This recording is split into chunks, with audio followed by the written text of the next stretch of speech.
கிரவுண்டில் டிஎம்கே எலெக்ஷனில் ஃபேஸ் பண்ண முடியாது சிவா. அவன் வந்து சுழலுவான் ஒரு திமுககாரன்.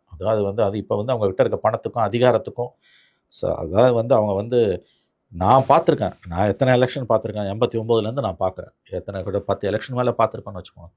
அந்த ஆவரேஜ் டிஎம்கே கேடர்கிட்ட எலெக்ஷனில் அவங்க ஆளுங்கட்சியாக இருந்தாலும் எதிர்கட்சியாக இருந்தாலும் யாராலையுமே நிற்க முடியாது. அதுவும் ஆளுங்கட்சியாக இருந்தாங்கன்னா அவங்க வந்து தி பிகம் லைக் மான்ஸ்டர்ஸ். அவங்க வந்து ஒரு அதை எப்படி சொல்கிறது, ஒரு பிசாசு மாதிரி நடந்துப்பாங்க.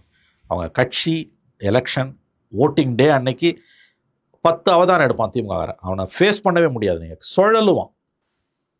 டிஎம்கேவை கேம்பெயின் 15 நாள் போலிங் டே அன்னைக்கு ஃபேஸ் பண்ணுறதுன்றது ரொம்ப கஷ்டம். அது ஏடிஎம்கேவால் மட்டும்தான் முடியும். அந்த பக்கம் ஏடிஎம்கே நிற்குது ஸ்டேட். இதில் போலீஸ் வந்து என்ன தான் எலெக்ஷன் கமிஷன் கண்ட்ரோலில் கவர்மெண்ட் ஆஃப் இந்தியா தமிழ்நாடு இருந்தாலும் போலீஸ் சிஎம்ஆர் ஸ்டாலின் இருக்க வரைக்கும் போலீஸில் ஒரு ரோல் வந்து திமுக இருந்துகிட்டே தான் இருக்குது. நாளைக்கு கவர்மெண்ட் வந்துட்டானா நம்ம என்ன பண்ணுவோம்? ஏன்னா அந்த 15 நாள் தான் எலெக்ஷன் கமிஷன் கண்ட்ரோல். இந்த பக்கம் ஏடிஎம்கே பிஜேபிக்கு வந்து சென்ட்ரல் கவர்மெண்ட் சப்போர்ட் இருக்கும். போலீஸ் வந்து திமுக சொல்கிறத பேசுனாங்கன்னா அங்கே அமித்ஷா கிட்ட வந்து ஃபோன் வந்துன்னா இவனும் பயப்படுவான். ஸோ 2 பேருமே வந்து அவங்களோட பவர்ன்றது பேலன்ஸ் ஆகும். 2 பேரும் பேலன்ஸ். ஆமாம், 2 பேரும் பேலன்ஸ் ஆகும். நீங்கள் எங்கே நிற்பீங்க? அதில் நீங்கள் 2 பேர் ஓட்டி உடைக்கிறீங்க போது 2 பேர் சேர்ந்து அடிப்பாங்க, ஊதி தள்ளிடுவாங்க.